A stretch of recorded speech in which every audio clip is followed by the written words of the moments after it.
علیکم ملګرو جاوید رحمانی ما او دا یو بیان دی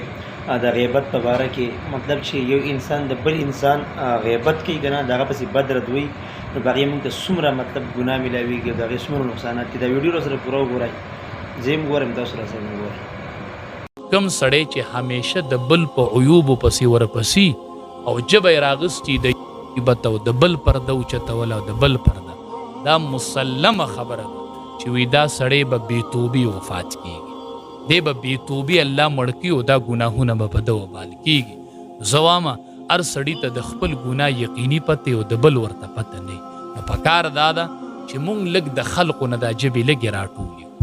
د خلقو نه دا ژبې لږې راټولي کو د خلقو نه یې راونغاړو نن زما ژبه په ده پسې نښتې ده د دغه په ده پسې نښتې ده چې دا ژبې راونغاړو نبي کریم صلی الله علیه وسلم دا ژبه داسې راویستله داسې ونیولې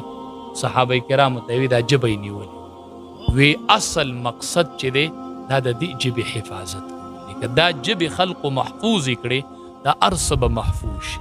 نن موږ څومره ښکلي عبادات کوو خو دا عبادت چې بار ښکاره کیږي که نه دا به د اخلاقو په شکل کې ښکاره کیږي دا عبادت به د اخلاقو په شکل کې بار خلق اینی